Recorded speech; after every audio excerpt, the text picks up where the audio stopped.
All right, so thank you guys so much for coming. I am Z. I had the great fortune of organizing the sessions that have been happening here today and yesterday. All of these sessions will be on the ATI.org website. If you go to ATI.org and just search for Capital Factory, once the recordings are processed, they'll all be up there. Or you can just find me, Christopher Zember, on LinkedIn, and you'll see me post it once they're available. Thank you so much to Capital Factory for hosting this. Thank you so much to ATI for sponsoring it. If you guys don't know who ATI is, they are annually responsible for close to $5 billion in funding going to the community, and over $3 billion of that goes to startups and non-traditional defense contractors. So a fantastic resource, bigger than the SIBR program, biggest programs out there net for defense innovation.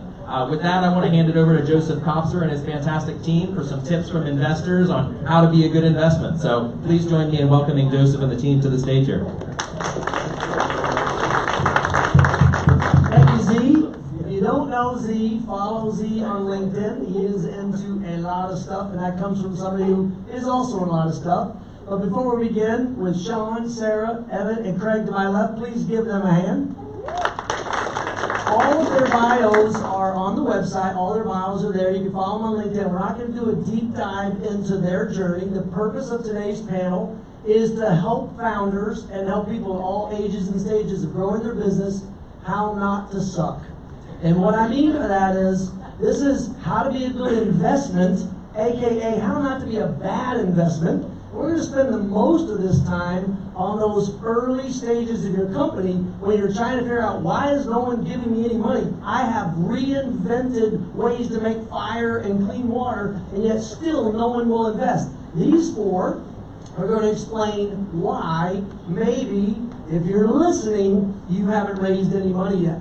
But I'm going to use moderator privileges. Again, my name is Joseph Kopser. Today is a very, very, very, very special day in my journey, along with many people in this room. So the panelists don't know this yet, but if you look behind you, there's a glass of champagne.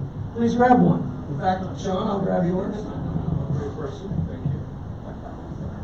So what we are toasting for, and I apologize, I couldn't carry 50 glasses of champagne in it, but it was on this day, this Sunday, here at South by, 13 years ago, that I pitched my first company ever with Craig Cummings in the audience.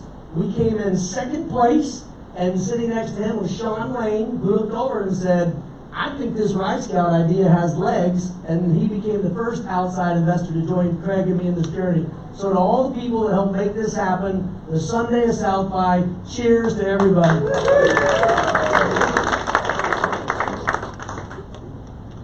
Now I'm going to keep my champagne and drink it. So what we're going to do, by way of a very brief introduction, so you get a sense of the wide range of experiences we have, I'm going to ask each of our guests to kind of explain how they got to becoming very involved in investments, and then very briefly what their kind of investment thesis is, and then I'll start loading up some questions. Sean, take it away. Thank you. Good afternoon, everybody. Thank you so much for making your way out. Sean Singleton, former Air Force officer, systems integrator, M&A banker. Came out to Silicon Valley a little bit over 10 years ago, right when the Defense Innovation Unit was being created. It was part of the second wave under Raj Shah. Didn't really necessarily know what I was going to get myself into, because that's sort of has dominated my life ever since then. So I ran the private equity venture capital arm of the organization, got to know great folks like Chris Moran and a host of other folks that were great, good guardian angels for a lot of the startups. And my passion is to actually make sure that the Department of Defense operates a lot more efficiently by leveraging the capital markets. Again, getting back to being a systems integrator and an M&A banker, I see what we can do here in the United States as it relates to unlocking innovation. Since we can't do it top down, we need to be able to tap into the capital markets to actually make America even greater than it is right now. Perfect, thank you. Sarah. So how I got into venture capital was getting a bachelor's, master's, and PhD in mechanical engineering, and then working in tech companies for a while, and totally switching gears, going to management consulting to learn how business decisions were made, because I realized whether people implemented the technology I was working on had nothing to do with actually the technology, had to do with, the business impacts. And then realized I was getting really away from my technical roots and what I loved, and so venture capital to me was the perfect blend of those two, of still being able to meet with all these entrepreneurs and learn about all their great ideas, invest in them, and then help them with all the business aspects like the management consultant would. And just briefly on our investment thesis, my VC firm is called True Wealth Ventures. We invest exclusively in women-led companies, meaning there's at least one woman that is full-time on the founding or executive team, and their core value proposition has to be improving environmental and human health. We also invest in the seed stage, and might get into what that means too. I actually was reflecting on how did I get into investing. I actually got into it as an ecosystem builder. So I was really trying to kind of catalyze the startup and venture ecosystem in DC, and I was trying to get lots of other people with money to start investing more in startups, and they were familiar with it. And I started putting my own money in more as just a credibility signal to get other people to unlock theirs. For the first 7 or 8 years, my wife used to refer to it as my like play money, because she was convinced it was just cost of doing business, and it wasn't until that first ID.me one where she was like, holy shit, why aren't we putting more money into this stuff? And then I became an LP in Moonshots and other funds, and like you start getting that whole cycle going. So I started the K Street Capital Angel Network in DC. That's now turned into a fund. I did the 1776 seed fund, invested in lots of other startups just as an individual angel, and now I run Washington office. And we sort of do the full strategy work for startups for engaging with government, but we'll do that in return for cash and equity. So we take sort of a very venture mindset to it. Wow, this is the loud microphone. Yes, as he told me. It's so great to be on a panel with all of you. Like this may be my most favorite panel ever. I'm Craig Cummins from Moonshots Capital. I'm based here in Austin, Texas. How many veterans do we have or active duty that we're on? Okay, nice. I say that because my journey, I left the military in my 17th year. There was no scandal, don't worry. It was the day that my service obligation ended to the Army, and I became an entrepreneur. And Joseph was a part of that story. I really wouldn't be here without you. Wouldn't be who I am without you. And when I left the military, I started to make some money. I started to make early bets. One of them being early and often in ID.me, and I was doing it with Kelly Purdue in the building, now my business partner, and we would just share deals. He was starting to share deals with me, and then when you start writing checks, startups find you. And then I started getting deals, I started sharing deals back to Kelly, and next thing you know, we're like kind of acting as a team, and was the impetus for us to form Moonshots Capital. And we started doing SPVs, so it was not fun. We would just do deal by deal. And then in 2016, after having sold Ride Scout to Mercedes-Benz alongside Joseph, we both left at the same time. I left to become a VC. You left to run for Congress. Got the most votes of any Democratic candidate in the state of Texas that year. So close. So it all kind of happened organically. And then the last thing I'll say is, I didn't really know what I was getting into, really with VC, and so we put out a job listing to hire an associate, and we said, we're looking for an associate to work for free, to help us raise a fund, and if we raise a fund, then we might be able to pay you, depending on how much money we raise. And literally, we got like 800 inbound. And I was like, what? I literally had no idea how hard it was to break into VC, and that was my first, because to answer your question, it all kind of happened like organically, entrepreneuring, investing with Evan in DC, and the next thing you know, here we are. Yeah, and here we are indeed. So, by the way, Z, you're a photographer, y'all had a photography team here. If you want to get them to come back, because what you all can't see is, this is standing room only in the back, the entire back wall is full of people, and there's like 4, 5, 6 chairs if you want them. From an optics and marketing standpoint for ATI, I think that's always fantastic. They want to stand behind Sean and get this shot. It's a beautiful shot. So again, this is going to be a very different panel, as evidenced by the name, as by my intro, how I set it up. And these are 4 experts in the field, because I know some of you in this room know you have invented liquid fire and you still can't get funding. So, first question for the group, and I'm going to answer. first, just to kind of get a sense of the tone, is I'm looking for your horror stories of like the worst connection with a founder or a pitch that you ever received. And I don't know if it's any worse than the one I'm going to describe, but here's how it went. It was here in Austin. He got a friend of a friend recommended him, and this young man sat down and he started going through what he was wanting to pitch me on, and he had his website, and I was really impressed. And again, I won't go into many details because he's still doing well, he's still alive, he's still around town, so I don't want you to figure out who it is. But he is showing me his website. And I'm following it. I'm okay, how's traction? He's like, oh, well, I'm still in beta, still developing. Okay, this is great. And he's going to his website, little demo video. I'm like, I get it. Ooh, this is pretty cool. I get the technology. Let's keep going through the website. And then, some of the most peculiar thing on his website, he had 3, bio pic faces of 3 different people, testimonial from John, a testimonial from Susan, a testimonial from Nancy. And I'm like, hold on. Let me read these. And I read them. I'm like, I thought you said this is still in beta. And he goes, yeah. And I said, so it's been released? And he goes, no. I'm like, so you're still working on it? Yeah. I said, so who are these people? They're like, nobody. It's stock photos. And I was like, wait a minute. What are these testimonials? He says, they're fake. And I said, this is a live website? You're pointing people to it? This is a fake? You don't even have a product? And he goes, no, and I just very gently closed his laptop and I said, you are lying to people, you are lying to me, and you'll be lucky if I don't lose my shit right now and ask who it was that recommended you to me, because this is terrible. You can't lie to people.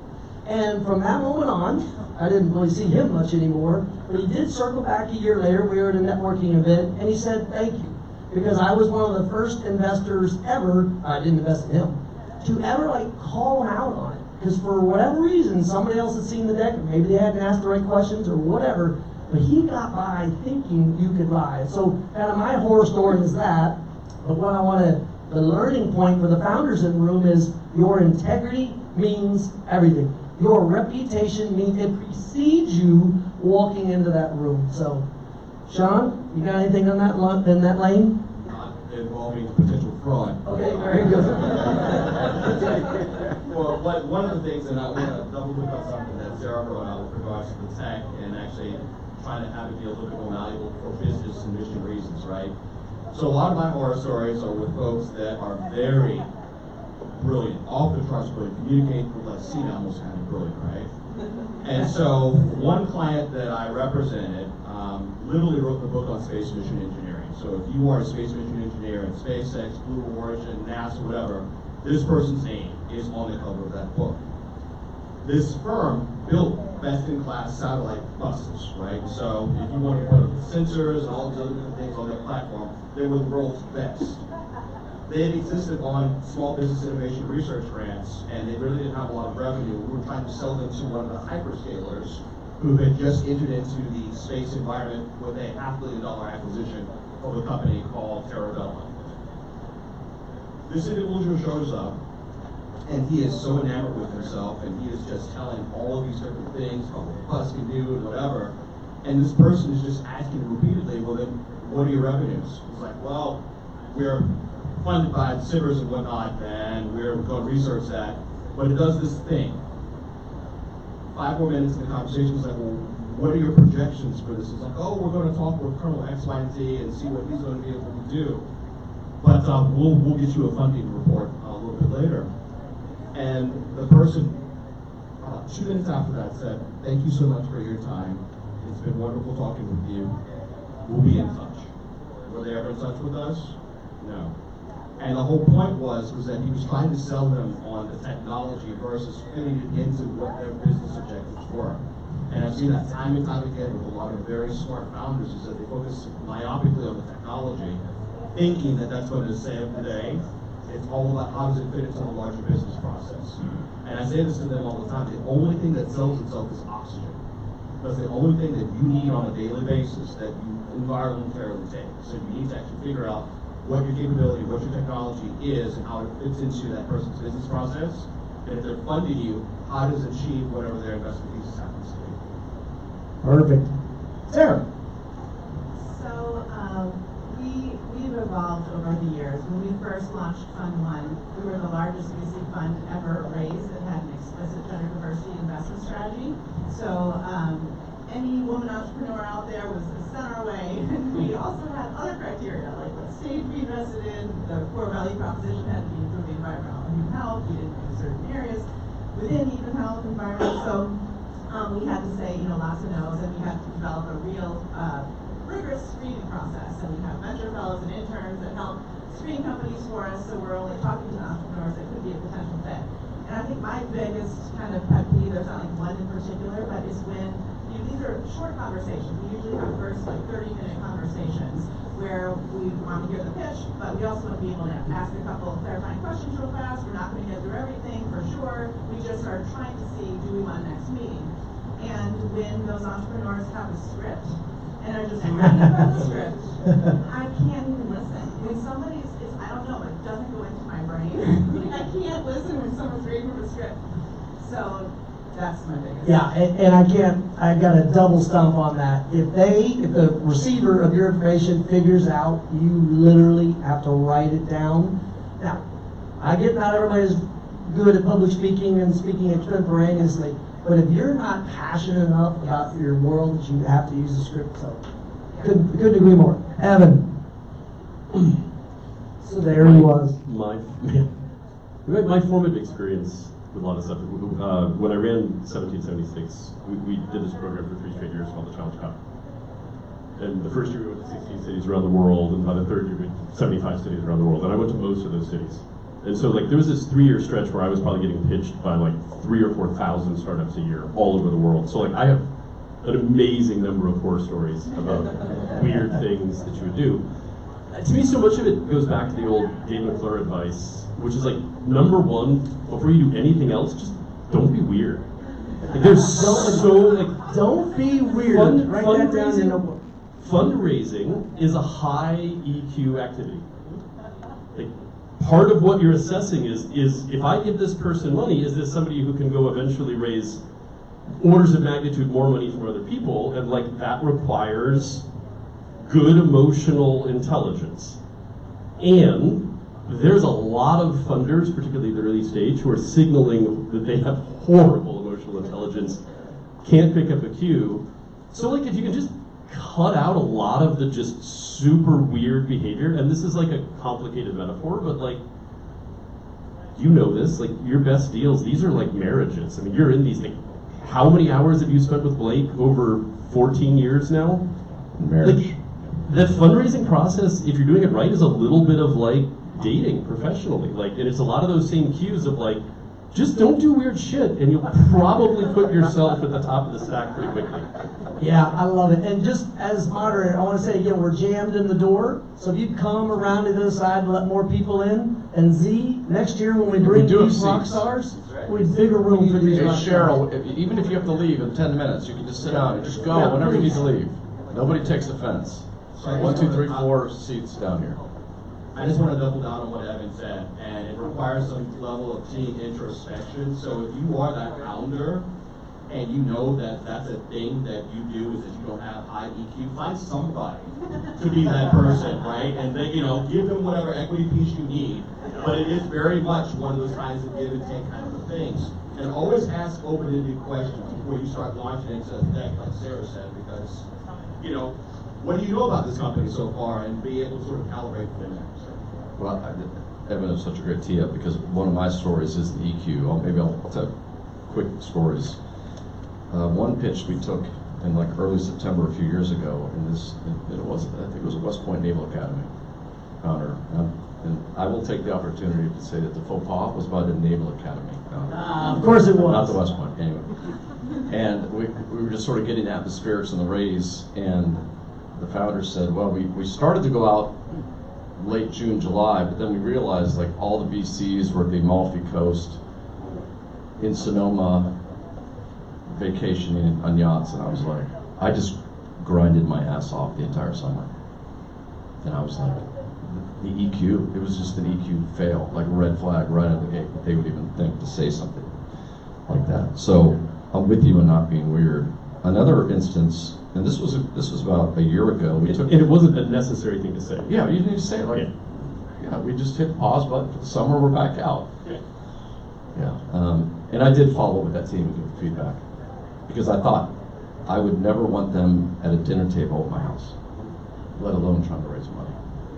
And so another pitch that we took, it was with the CEO and like a lead investor, and 95% of the pitch was from the investor. That's a flag. And we thought it was a shit hot company, by the way. And that alone was too much of a red flag. We gave them the feedback on that as well. And then I guess the third thing I would say is when we hear the word I a lot, that's another red flag.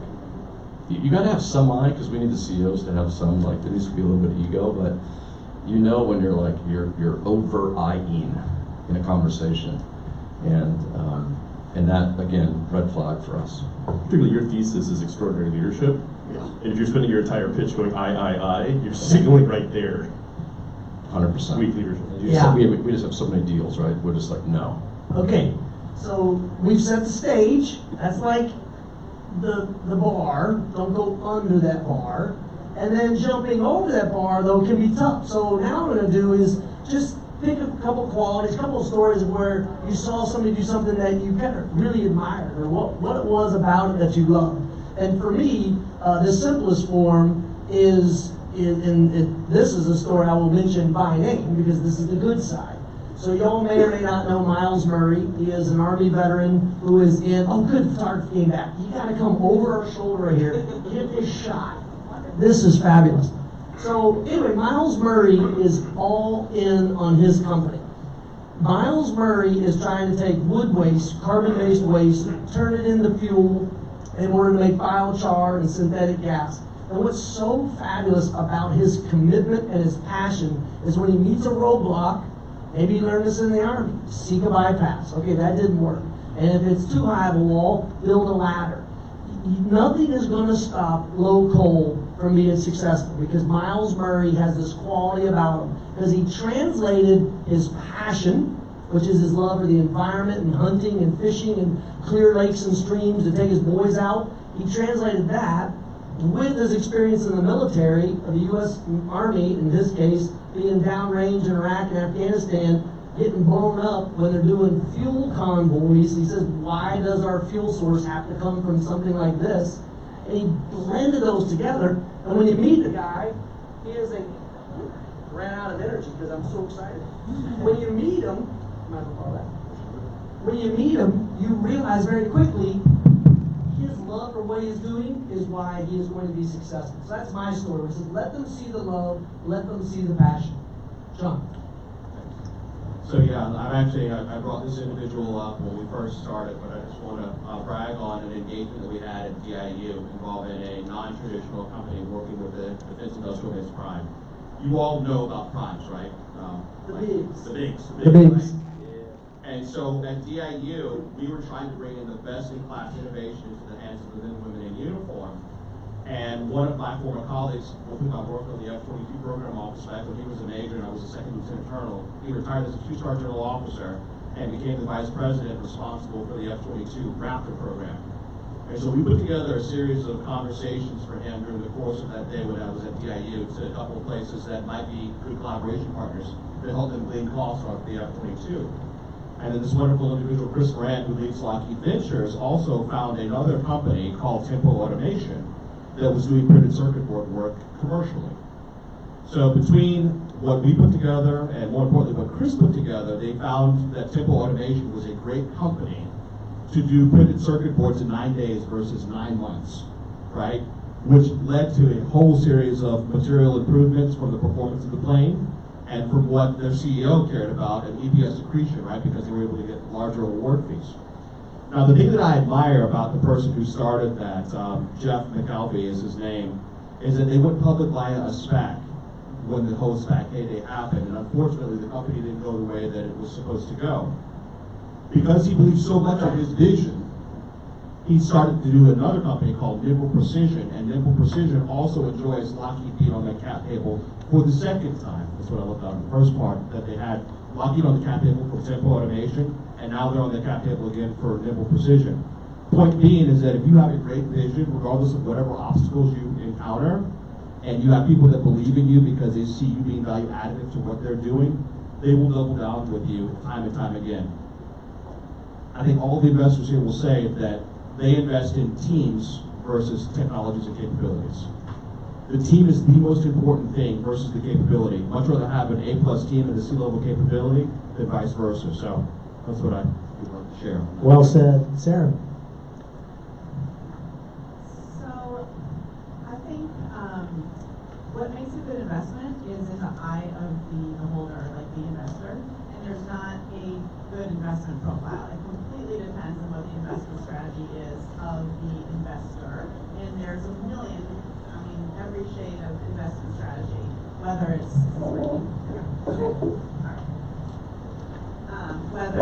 it's the private equity and venture capital or credit or debt or there's just so many different factors. And so what makes a good investment for us is very unique. And what is the best kind of way to get to us is unfortunately to do your homework on what do we invest in. And so many investors won't even take a call or look at a deck unless there's an introduction. We will absolutely look at it through our website, or we'll at least have our interns or venture fellows, screen it and get back to the entrepreneur and usually explain why it's not a fit. But so many firms will not take cold emails, cold decks, and so doing your homework, which is a tremendous burden. It's a tremendous burden on both sides. It's a very inefficient process for the investor to find deals that fit them, for the entrepreneurs to find investors that fit what they're doing. I'm hoping that AI is going to figure this out for us and it's going to be a lot better, but for now it's a lot of work. And so being able to present, well, first of all, getting an intro from somebody that you know, who knows you, that also knows the investor, and can say, this entrepreneur is, whatever, great. And then for the investor or the entrepreneur to explain why this is a great fit for that investor's particular strategy. That literally gets you way above the EQ threshold, like right to the top of the stack, right? Yeah, it's about knowing your audience. Yeah. You're definitely going to take a look at that deck. Absolutely. Evan? Every time I've ever invested into the super hot YC graduate startup with the incredibly slick pitch and the preternaturally confident founder, I've lost all my money. And the companies that have generated the biggest returns that I invested were the hardest checks to write, because it was this is ambitious but hard, and is the market really there yet or not, or can the tech, it was something that was, and and those companies that have ended up generating the biggest returns, they've had to pivot along the journey. Every one of them has had at least one near-death existential moment, often fairly far down the path, right? And so what I react to the best is real analytic confidence and real perseverance confidence, and a lot of humility about what they actually know and don't know, if that makes sense. And so we're in a moment in dual use defense tech where I feel like I'm getting every third pitch is this the round's closing tomorrow, get in, get out, I don't care. And it's I'm not gonna do that. This is not, I need to get to know you, and it's never gonna go as easy as you think it is. And I want to have that back and forth where I can pressure test their thinking, not because I want to see how they actually think it through and how they're going to react to challenges. That's probably my biggest bias towards what really works well. Yeah, and before Craig goes, I want to let you know, after Craig's response, I'm going to start playing Phil Donahue, and we're going to work the crowd with a microphone into your questions, and I'll explain more about how we'll do that in a minute. Do most of you know who Phil Donahue is? That's Sean's way of saying I'm old. Alex Cooper. I love what you said there, Evan, and because the first name that comes to mind, which probably comes to mind for you too, is Blake Hall. Blake Hall there was this X factor on his passion for what he was doing, and then weaved in by, it was informed by his military and his combat experience. And you could just feel that determination, that resilience. And at the time, Blake Hall, this is the current, a lot of you know ID.me, use ID.me. At the time, it was called Troop Swap. When we invested, it was called Troop Swap, and it was basically Craigslist on military bases. Which was a bad idea. Yeah, exactly. We're like, really? That's like Craigslist on military bases. It's a Groupon for military bases. And then, right, so then it became Troop ID. Then it became Troop ID, which was the Groupon, and then he locked in on identity. But no matter what he was selling that day, we were buying. Like literally, it could have been pumpkin seeds. We would have been invested in pumpkin seeds, and so there's a little bit of an X factor, which isn't helpful. Which I like to add some elegance to the analytics, but it was just like this determination. It's happening, and more recently, David Kervin of Proteus Space has the same sort of like DNA. I feel like he just commanded me to invest. He's like, get the checkbook out of your pocket, Greg. Write the check right now. I'm like, it's happening, and it just like wills us, inspires us. And we're like, yes, we have to be part of that human being's journey. Blake had that extraordinary confidence, but even at the time, like, he would lay out, like, I gotta build this giant flywheel, it's gonna take a number of years to build, it's gonna be hard to spin, once it starts spinning, it's gonna do, it's like, he was laying out an incredibly hard 10-year vision, and he wasn't pretending it wasn't gonna be extraordinarily hard, right? It's like, I'm gonna go after this massive market, and there's a whole series of sequential things I have to get right. It wasn't, hey, I got this all figured out, this is going to be easy. It was back me because I can do a hard thing. And now we know when we're investing early, high probability you're pivoting. Something is changing. That's why it's got to be heavy on the individual. Okay, so here are the kind of the rules of the game on the questions. And I do a lot of moderating and a lot of public speaking. It should hopefully be something that ends in a question mark. Start. The other is we would not like you to tell us how watches work or light bulbs work.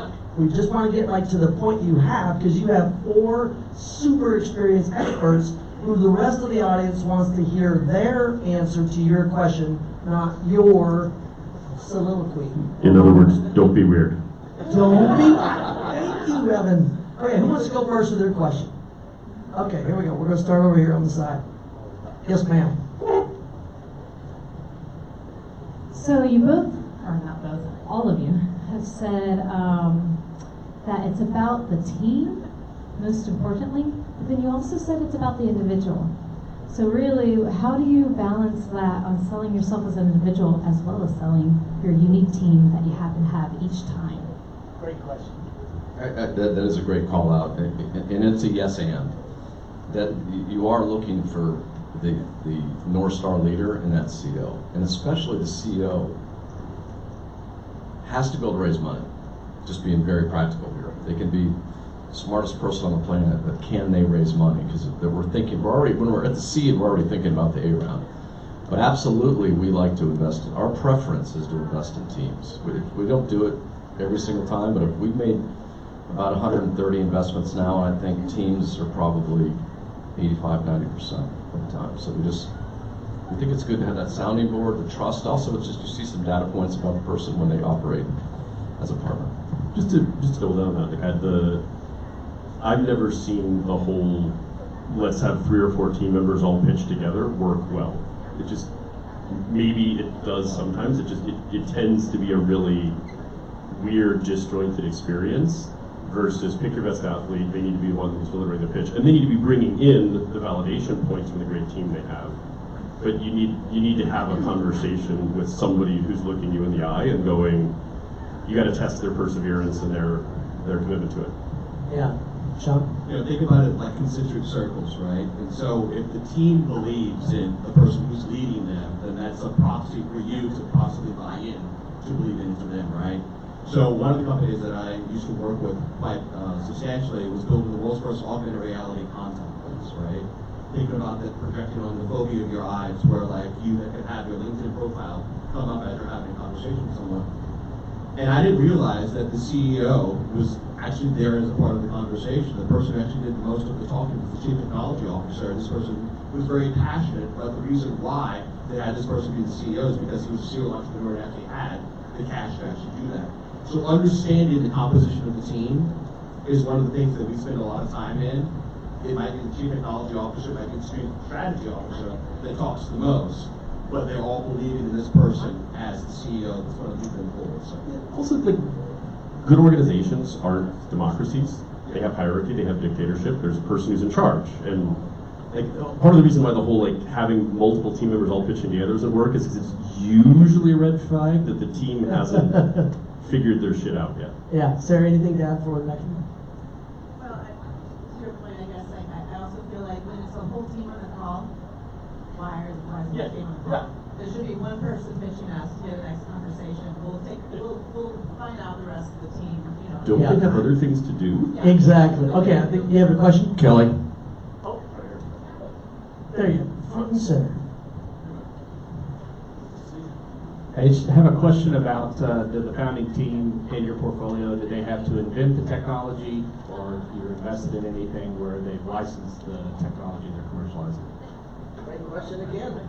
For us, it's fine. As long as there's a barrier to entry, we don't have any hard rules against that. So think about it, there's a lot of activity going on in the Department of Defense and the intelligence community